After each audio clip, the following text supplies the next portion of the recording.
Neil Kring, Neil Kring, and I am a pastor at the Revolution, which is a campus-focused church here in Muncie. Okay. So I want to begin with a little bit of biography. So if you could tell us a bit about your faith journey, how you became a pastor, and you came to be in Muncie with this church. Yeah. I grew up in a religious home, somewhat religious, I guess. I attended church growing up, but it was never, for me, anything that was very meaningful or anything that was connected with life. And that's actually probably true of my family as well. I don't remember many conversations about any spiritual things growing up, and I, like a lot of kids, had my troubles growing up, and ended up right before I came up to Ball State, ended up having to go into a rehab center for drug and alcohol abuse, and then got out of there and came right up to Ball State, which, at least in part, was the reason at the time I was coming to Ball State, was to be at this, what I understood to be this big party school at the time. So my life kind of took a little different direction when I was a freshman here, and I met some people on my dorm floor who were doing a Bible study down in the study lounge, and they were going around inviting people to come to that. And they invited me and my roommate, who's actually still lives here in Muncie, and is still a really good friend. And we went down there, and over the course of a couple of months, I started reading the Bible and started having some conversations about faith and who Jesus Christ really is. And somewhere in the first semester of my freshman year, committed my life to Christ. And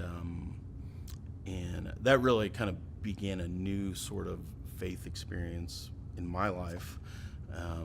So I spent most of the time that I was here in college trying to learn what it means to live out a faith in Jesus in a real practical sort of way, from everything from relationships to how to interact with people that have different, faith experiences, and how to talk about those kinds of things, and trying to understand, what is it that God wants for us, or here as people living in this place in this day and age. And the campus church that I was a part of is actually the church that I am a pastor of now.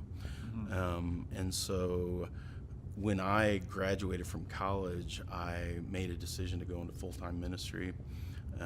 I was studying elementary education and really enjoyed that, but just sensed that I could be of some use to this church, because I was really active in talking to other students about faith in Christ, and saw a lot of people that I was really close to kind of reconnect with God or give their lives to Christ.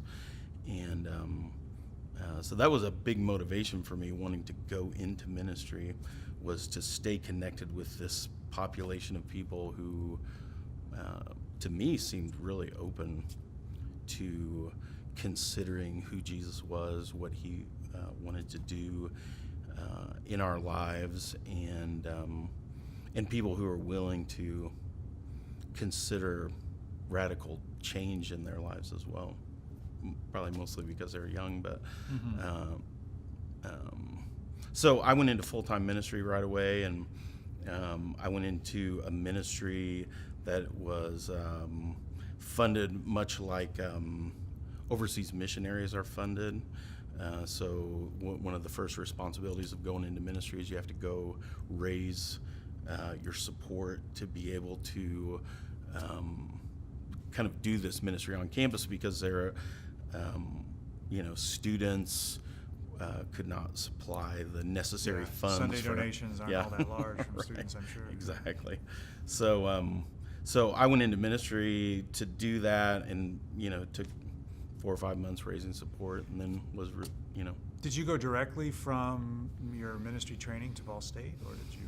Yes. Was there anything? So this was the initial Yeah. appointment or work. Yeah. So so we received some training through the organization that I was with, and plus when I was a student, I was kind of in a apprenticeship type program where I was learning to do ministry even as a student here. So by the time I started working here, I was able to kind of hit the ground running and was just doing more really of what I did when I was in college in ministry. So you said that you're now the pastor of the church that you attended when you were a student. So can you talk about the church itself and its history a little bit?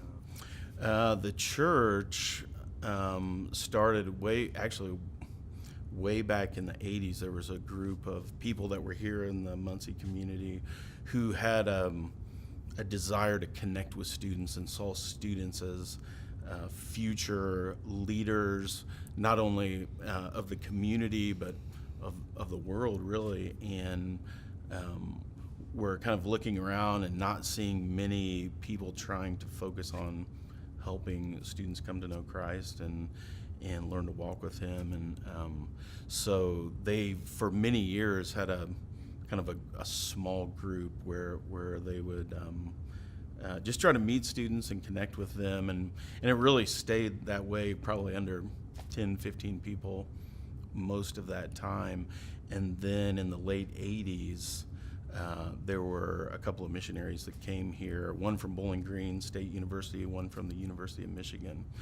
And they came to campus to kind of help strengthen that, and finally, had someone who was like in full-time ministry that was working on campus. And that was one of the first people that I met when I got here to college. So he had been here maybe a year and a half before I came here as a freshman. So the first meeting I came to was actually right here in the Student Center, like 2 doors down. And there were maybe 20 or so people who were there, and I think the topic that evening was on like sex and relationships or something like that. So I was interested, but I was partially interested because some of the people that I had met in my dorm kind of brought me over to, so I knew a handful of people who were there. And so that church at the time, it was called Ball State Bible Studies. That was the name of the church? That was the name of the church, okay. Yeah. And then somewhere along my freshman year, that missionary who was here was ordained as a pastor. And a couple years later, they kind of adopted a more church-like name, and it became known as Abundant Life Campus Church. Oh, yes, okay. And so was here through a lot of the 90s. That's kind of what the church was known as. And then in, I don't know, somewhere in the late 90s, there were actually a group of us who left here to go start another campus ministry at Southern Illinois University. There were 4 or 5 of us who left. And well, everything was just kind of in upheaval in both places, really. And so in like 1998, this was 2 years into it, we all decided to kind of regroup back here in Muncie and try to at least keep one of these things alive. So we came back in 98, and around that time we decided that we were going to change the name of our church again.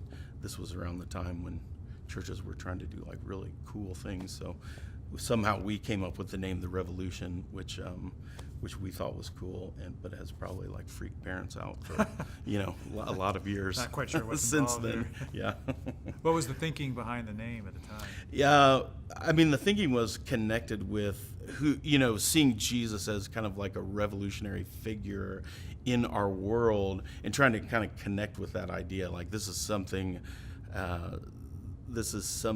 different, than maybe what you're used to in your faith experience, because Jesus wants to completely transform your life and, you know, how you think about the Bible, all those kinds of things. And so then it's just been we've just never changed it again because it's such a difficult process to change the name of your church. Well, you have an And then- established name. yeah, Everyone right, knows who exactly, are. Yeah, so exactly. it would be tricky. So, And so you're the pastor of this church. So talk a little bit Mhm. about what you see as your main Yeah. role, your main responsibilities. I share responsibility as a pastor with 3 other people who are also pastors here. My specific roles, I do a lot of the communication on Sunday mornings for services. As in preaching. Yeah, preaching. Okay. And I still have a big responsibility in evangelism and trying to connect with people who are far from God. That's always kind of been the thing that I've been really interested in doing. And it seems like it's connected to your own experience. as well. Yeah, for sure. Yeah. We have a growing staff team. So right now we have about 10 people who are on staff with us. So I do some management discipleship of our staff, you know, from people who've been around here for many years to people who've just started within the last year. And some of it is that kind of that same kind of like apprenticeship training to help people be ready for ministry and then to be able to do the things, because most of our staff are graduates of Ball State and were a part of our church when they were here as students. Right. So talk about the church's sort of current condition. Do you think of yourself as a thriving, growing church, a church that's struggling to maintain the status quo, or is it declining? I mean, Yeah. where are you just in terms of your trajectory? Well, I think to be a campus church that continues, you have to be a growing church, because in 4 years you would lose everyone if you weren't growing. So in order to maintain numbers, you have to be growing at least 25% every year. Understood. And so we, continue to grow like in numbers a little bit each year, but we're also losing a quarter of the people who come around to our church, approximately, each year as well. So in the fall, we have to do a big push to try to connect with students and meet them and connect in relationships with them, invite them into things that we're doing. And do you have a general sense of the numbers, or can you give us? We probably have. We don't really keep very close track of the numbers. Maybe on a Sunday morning, we would have 250 show up for worship, and that is almost entirely students. We have a number of people who are alumni or who work here at Ball State who are also a part of what we do on campus. But the overwhelming majority of everyone who's here are students. Right. Do you have any members who are just not affiliated with Ball State, other than the fact that they must live nearby? We have a few people like that. Most everyone has an affiliation with Ball State, in either they were graduates of Ball State, or they're alumni, or they work at Ball State. There's maybe 1 or 2 people I can think of that are here. They're just from Muncie, and somehow they got connected with what we're doing. So is it harder or easier at this point to sustain this level of membership? I mean, do you find students more receptive, less receptive, or has that been a pretty steady thing for a while? I think students are still receptive. I do think it is more challenging to find ways to connect with students. One of the things that we found, which would be an interesting sociological study, is a couple of years ago found that the maybe 70 to 80% of our church community were women, and we were finding that there were fewer guys coming around to some of the things that we were doing, and so we had to kind of rethink how we're doing some things to try to connect with guys. Maybe at least in our context, we were seeing like friends inviting other friends, or just an invitation, or just people knowing that there was a church there got a lot of female students to come just by that, whereas guys, there were multiple other barriers, I think, for them being willing to engage in some kind of like faith community. And so I think we had to focus a lot more on kind of going to the places where they were doing the things that they were doing, so that we could build relationships with them and get them to kind of give it a chance and try it out. And I think we've seen a change in that, in the numbers of people that we have coming around overall. We have a lot more guys coming around. What are some of the things you did to attract men? There's a number of us that have spent a lot of time on campus at the rec, meeting guys there, and then, through just conversation, we kind of tell them about some of the things that we're involved with, and, because maybe they've gotten to know us over the course of several months, they'd be willing to come to a Bible study, or they'd be willing to come to, or even just sit down and have a conversation or lunch to talk about spiritual things. We started up a workout group for guys that meets over in a gym right off campus, actually, and it's a real low commitment kind of thing. Come do like a 15-minute workout and Bible study, and we're out of there in an hour. And we kind of, when we started doing some of those things, we saw a lot more guys coming around because maybe they weren't super motivated to go to church, but they were kind of motivated to be connected. That's right. First, and then we could kind of introduce some of these ideas of faith. And just a quick note: the Revolution is non-denominational, correct? Yes.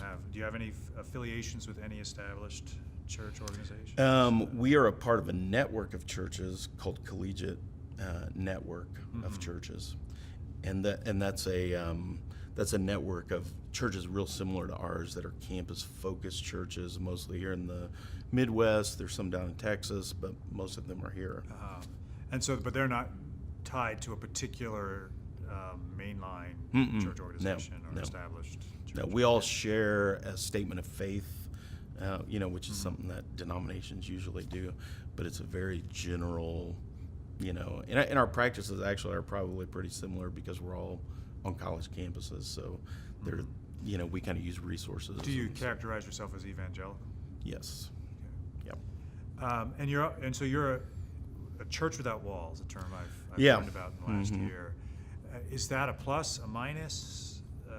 How do you, or just sort of in the ether and you don't really even think about it? Well, it's what we've always been. So, and we've not really made many moves to try to change that over the years. And so I think it is helpful in many ways in the kind of ministry that we're doing, because we have because we're a registered student organization on campus, we're able to meet on campus. If we weren't able to do that, we would probably have to think through some way of having meeting space or paying for meeting space in order to be able to do some of the things that we're doing. So being kind of connected with the campus has enabled us to be a church without walls in that sense. We do a lot of small groups and those kinds of things in dorm rooms or in people's homes off campus. And so, we can meet really anywhere. But we don't have the upkeep of a place, There's which no is rent or mortgage. right. Yeah. And I know that a lot of times it puts a big financial burden on churches. Right. Are there any other challenges you see as particularly important to your church right now? Or? I mean, I think probably the biggest challenge, which is of course the reason why the church in general I think exists, but I'm sure that's true of churches here in Muncie, is that we're increasingly becoming a post-Christian society, where Christianity is not at the center of culture as maybe it was, 50, 60 years ago, or whenever it was right. up until that point. And so I'm meeting a lot more students who maybe showed up with a friend to church who would say things like, "This is the first time in my life I've ever been to church before. Right. I've never experienced anything like this." And I'm sure that was true, throughout the years, but that's becoming more the story. So we're having to engage with people differently rather than just expecting them to come to church. No one's thinking that anymore. So we're having to think, how can we go to the places where they're at? But that's what the church historically throughout the centuries has always done, has found, places where people are and tried to connect with them and assimilate into the culture, and then show how Christ is meaningful for whatever situation that they're in. Right. Work is in part trying to get back to being a Christian society? No. No? No. Why not? Well, even when I say Christian society, there are foundational Christian ideas, in our American culture that have always kind of existed. But I don't believe that was ever the goal of the church, was to be at the center of culture. In fact, the church, I think, has always thrived when it's been marginalized and often persecuted and countercultural. Has provided an alternative reality to the culture. And so rather than the ideas of gaining power, holding on to power, and the church being the one with power, those ideas to me seem kind of contrary to some of the teachings of Jesus. But because he was about giving up power and about showing like a different style of being people who love God, as servants, as people who care about the marginalized.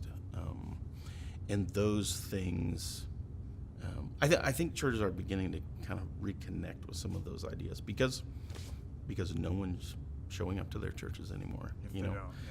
So you have to kind of rethink, like, all right, what is the gospel really trying to teach us about how we should interact with society around us? Okay. Let me shift a little bit now to talk about the relationship between your church and the wider community. So you're in this project, we've spoken mostly to people who are involved with churches that aren't campus-based. So yours is a little bit distinctive in that respect. So in part, of course, your community is the university community. So talk a little bit, if you could, about the ways in which you engage with the university community, perhaps, but also the broader surrounding community of Muncie. Yeah. I think that even for our church, that's changing, over the last several years, as we're kind of rethinking what the role of Ball State should have in the local community. And for a long time, it was my observation that, and my observation from talking to people in the community of Muncie, that Ball State hasn't seemed to have a ton of interest in connecting resources with the community. And one of the biggest resources Ball State has available are students. These are people who are going to have careers and who are going to get jobs. There's going to be entrepreneurs, people who are going to do things, but the campus and the community have not figured out a way to say, how can we keep some of those resources here? Are there ways to do that? So I think we've seen over the last several years that we, can be a part of helping to connect those two worlds together, or trying to do things to connect those worlds together. Talk about some of the ways in which you try to do that. Well, one of the biggest things that we've done maybe over the last 10 years is we really try to recruit people to stay in Muncie when they graduate. Realizing that may or may not be feasible depending on jobs that are available, but we we encourage students to think outside of the box and think about, okay, if Muncie was a place that had great need and you have something to offer, what could you do here to kind of forge a new path? Now that may mean taking some risks that, a graduate of college is not quite ready to do, or maybe they're not super excited about doing, starting businesses, finding jobs in the area, to be able to connect with people who live here, and then stay engaged somehow in the university community at the same time. A foot in each world. Yeah. So we've done, like the last 4 or 5 years, over spring break, we take trips all over the place. And one of the most impactful trips, I think, is one that we do right here in Muncie. And we connect students with people in Muncie who are doing really cool things, so that they kind of have a bigger picture, like, wow. And a lot of people after those trips say, I had no idea that any of this stuff was happening. Where do you go in Muncie? We've connected with Urban Light Church. We've connected with the Boys and Girls Club. We've connected with Avondale. We've connected with Habitat for Humanity. Actually, you might be familiar with the 812 Coalition. It's Yes. a lot of the organizations that are part of that we have relationships and friendships with people, and we've just tried to connect. So what are the students with students doing are they helping with Habitat, building a house, or are they working with kids at Boys Girls them. Club? Yeah, they're doing some of that. I mean, that's not the biggest focus of it. That's a part of it, but we're trying to get those people to share why they love Muncie with students. And so we take them into people's homes, and they have dinner together, and they can hear about, here's why I love Muncie, here's why I stayed here, here's why I'm excited about the things that we're doing here. And we've actually had a lot of graduates that have stayed in Muncie over the last 2 or 3 years too. Any idea about numbers there? I mean, that you probably have to. I would say, 2 years ago, we maybe had 15 graduates who made a decision to try to Stay find around. jobs and stay in Muncie, which is, for Muncie and for what we're doing, that's a significant Absolutely, number yeah. of people. And some of them were able to find jobs, and a few of them have left, to leave for other places too, because of just not being able to find something here. It seems clear in your description of the city and the motivation behind this effort to keep students or graduates Yeah. in town. Very early on in this conversation, you talked about working in this place, that you have a particular idea about Muncie that and it seems to me the underlying thought is that Muncie's struggling, right? Economically, socially. Yeah. I mean, how much does that figure in the thinking behind these activities? Yeah, I mean, that is the thinking behind that, because, I mean, the thinking is just the potential, the potential of students who are bright, resourceful. Many of them are planning to get into careers where they will be helping people, and there are a lot of people that are really, in my opinion, really being overlooked in this community. There's whole neighborhoods of people that are largely being overlooked. And, so we try to take students to those places, even if it's just to see and to meet people and to understand some of the dynamics that are going on, so that if you're getting a teaching degree, you could maybe imagine yourself like teaching some of these kids, you've met them, and you Right. know some of the struggles that they're facing because you've talked to a guardian or a parent who's there in that community. So I think a lot of it is Muncie is a place, I think, that where there are great needs, and many students are wanting to be a part of a solution in some way. And so why not start right here? This is a place. It's interesting to me how this parallels efforts by the university itself to get students out into the surrounding community Yep. and to have these kinds of direct experiences Yep. with local residents, Yeah. with perhaps some of the same motives. Yeah, I think so. And I feel like those efforts of the university have kicked in over the last several years. And I think it is a,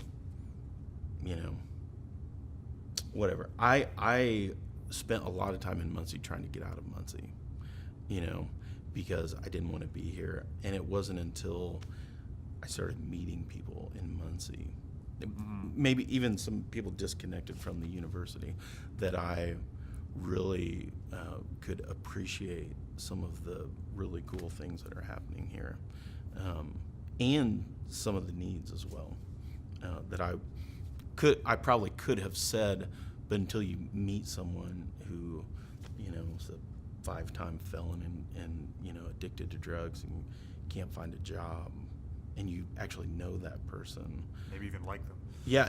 You like them and you want something good for them, but then you kind of understand, well, there's all these layers, and who's going to jump in and help that person work through all those layers of adversity that they're kind of facing. And so that's been a big part of, in recent years, things that we've been trying to engage with. Yeah, you say in recent years. So this is a different thrust from what your church was doing, say, 5, 10, 15 years ago, right? And it's a response, would you say, to the evolution of the surrounding community? Yeah.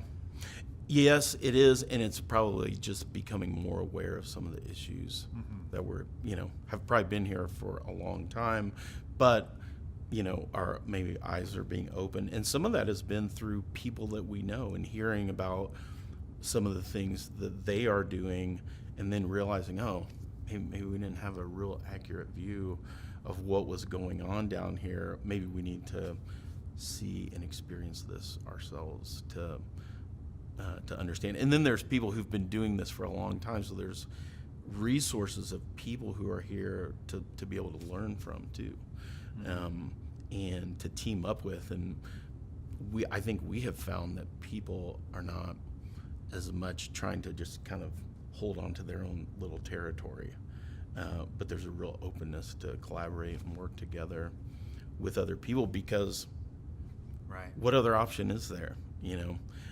When we've been doing some stuff in the Avondale neighborhood that has started over, kind of developed over the last couple of years, but this past summer started a community meal together with this church in the Avondale neighborhood, and we have met so many people in that neighborhood through just going there every week and sitting down and talking to people and praying with people, hearing their stories.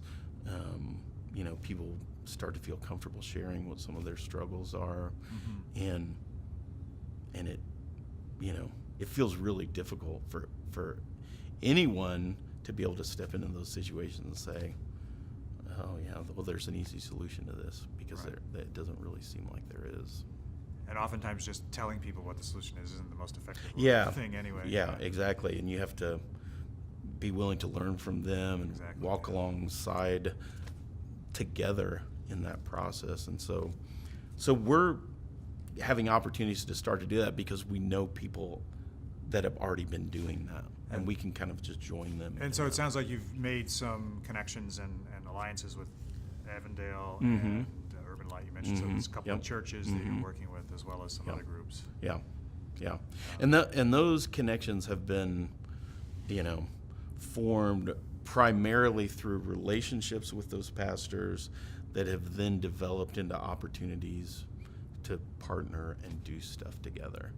And that's been kind of a unique thing. It was the relationship first, the friendship with people, that kind of led to thinking creatively together about how can we work together more to help address these things that some of these groups are really focused on trying to address, which feels different for us than what we've done, in all the years that we've been here on campus. But that we have, we look to the campus and we think, wow, there's all these resources and there's this amazing potential that could help be a part of some of the solutions in this community. A lot of this seems to be, in a way, about space, right? Universities are kind of self-contained things where students and faculty and staff, they come to work and then they go home to wherever it might be. But you're actually creating opportunities for students and other members of your church to be in other parts of town and engaging with them. And then one of the spaces I know you have that I wanted you to talk a little bit about is the living room, which is partly a music venue, partly a social gathering space, partly a meeting space. So what's the history of that and the purpose of that? Well, we kind of got into that space because of my mother-in-law who owns the building. And we knew the people that were renting it before, and they were doing a lot of concerts up there, and it was the church that eventually became the Gathering here in Muncie. They were kind of managing that space, and they were putting on shows and doing they were actually doing some really cool things up there for young people primarily. And so I guess their kind of vision changed of that they didn't want to keep putting resources into that. So they were giving up the space, and I had heard about that, and we were in a place where we needed some office space. So we kind of started renting that space as a way of having an office, but then we thought, oh, we have this big space that's here too. And initially I think there were some ideas there were all these things that we could do down there, and we probably in the whole time that we've had that have not really had anyone that's taken like the vision of doing something consistently there. So it's a community space, but we don't do anything really intentional there, except an occasional concert, an occasional host an artist for the Arts Walk or something like that. So that's a community. I mean, you bring people into that space who otherwise might not. Yeah, I think we all feel like it could be so much more than what it is, but we just haven't had a person who said, "Yeah, I want to take that. I want to dream some dreams about that." Was it just the connection you had through your mother-in-law that brought you downtown, or was downtown in any way an attraction? Yeah, I think it was mostly the connection and the opportunity. At that time, we were not thinking much about community-oriented ministry. When did you start renting the space? I think it's been, I'm going to say like 8 years. Okay. Possibly. I don't know. It's nice to have a space like that because we can't always meet on campus, or if our events are more community oriented, it makes more sense to do that downtown than to do that on campus. Sometimes an off-campus space is a neutral space, and you're trying to get other people to come. Yeah. And it's one of the things that we found challenging is actually getting students down there. It's really hard for students to think outside of the campus. So even though it's a mile and a half from Ball State, it's really difficult to get students down there. And so sometimes we've done concerts and different things where we thought it would be easy to get even some of our people who are a part of our church community to come down, and you just get a handful of people because outside of campus they don't understand that there's a community here. And there's actually a place like downtown which there's all kinds of cool things happening down there that most people have never seen or experienced. Most people on campus, or most students on campus. Most students. So one other thing I want to touch on with this was whether or not you see any role for your church in cultivating a sense of citizenship amongst your members.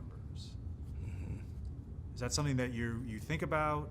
Is that something now that you're prompted to think about it, you think you contribute to or participate in? Citizenship meaning? A sense of belonging and obligation to a community.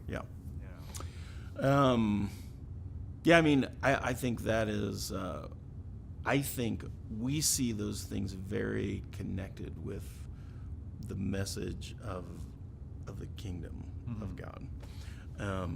That Jesus is calling us to engage, to love your neighbor. To love your neighbor, you have to know your neighbor. You have to live next to them. You have to understand them in some way. And so, on campus, that's one thing, because people do have neighbors on campus. If they live in a dorm, they have people next to them. So there's some sense of thinking about what is this person down the hall going through, and can I, in some way, with my relationship with that person, do I have anything to offer or anything to help a person who's struggling? And then there's also, within the context of citizenship, I think this idea of people who are struggling, and Jesus referred to, our love for the least of these, like people who are just having a really hard time. And there are those people on campus, we sometimes they find us, because they're really struggling in life, or maybe there are mental health issues or different things, and so we can kind of help, get people connected with resources that can be helpful to them. Sometimes people are just really lonely and need friends, and all of those things that can happen on campus in a certain way. We're hoping that those things would translate into the day when you're not on campus, and you're going to be living in a community. So do you then think about your neighbor who lives next door to you, or the person that lives across the street from you? Or are you even thinking about things like, where should I live, or where could I live? Could what I have to offer be helpful to people in a certain community? So, like, for example, my wife and I think we have been thinking and praying about moving down to the south side, not because we're going to start up a new church or anything like that down there, but more because we know people down there who have some needs, and maybe we can kind of walk alongside them to help them in some way,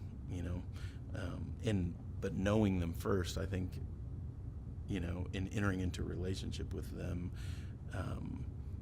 is the first step. But then being able to say, hey, you have this need. I know some people here in Muncie who might be able to help you with that, because I know a lot of people in Muncie. Right. So, and they may not have those connections and those resources. So we can be a part, I think, of helping that. So we've been thinking about that, and have been inspired by people that we know that have graduated from colleges and different places who've made intentional decisions to move into some of these neighborhoods where people are probably just struggling a little bit more.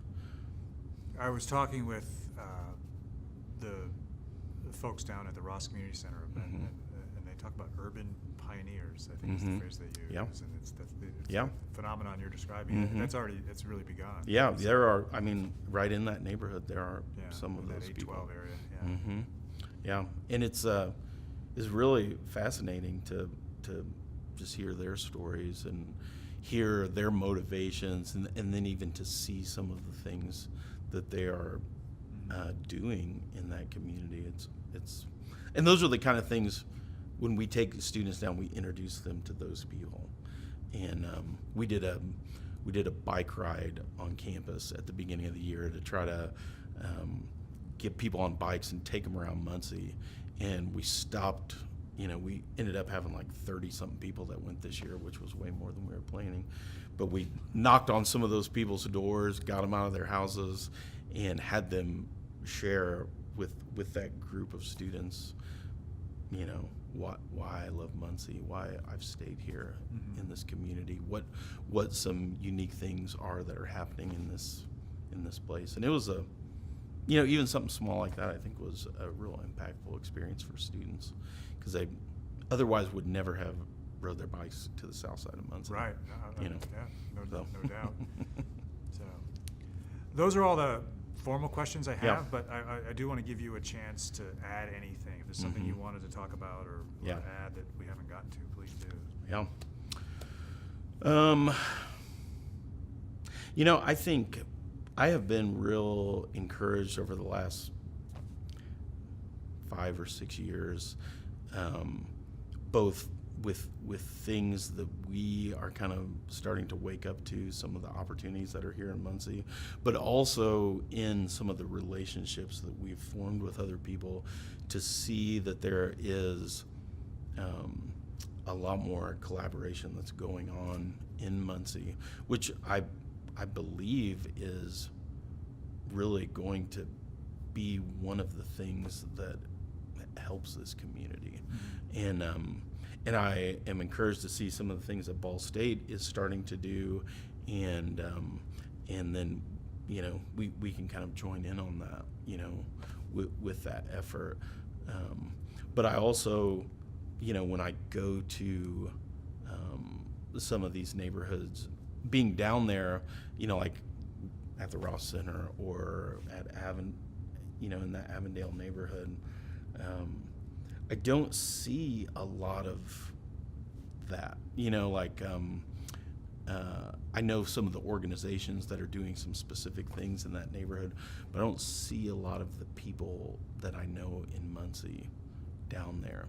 And I think we're,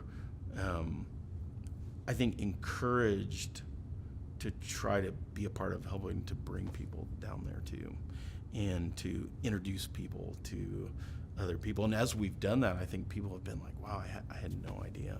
I had no idea this neighborhood existed. Right. I had no idea the people in this neighborhood were having such a hard time.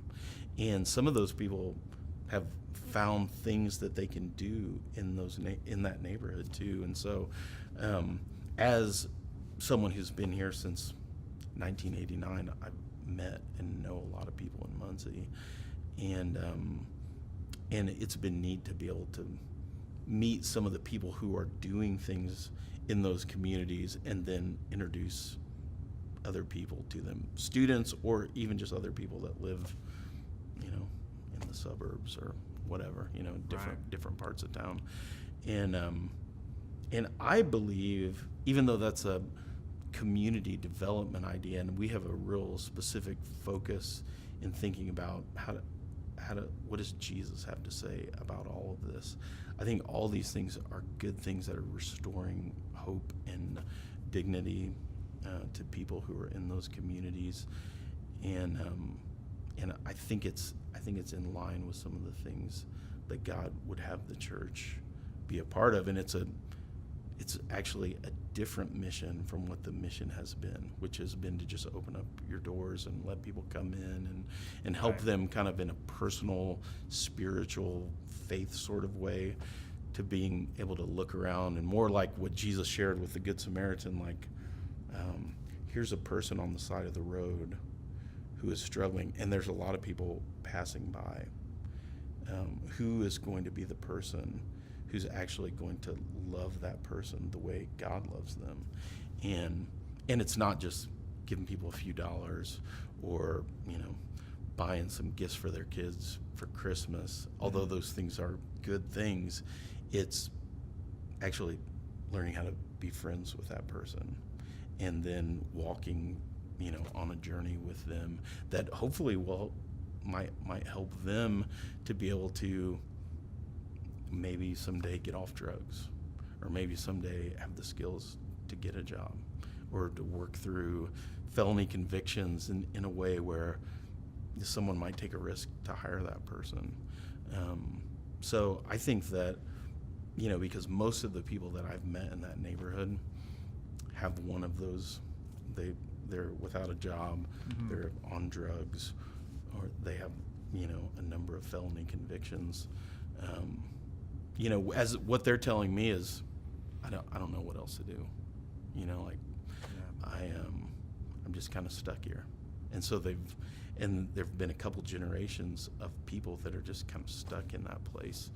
And So we try to, because we have the message of Jesus, we try to remind people that there's hope and there's peace that you can have in your life, but that's a starting place for, hopefully being able to find some ways to come up with some solutions, and they can be a part of coming up with those solutions for their neighborhood too.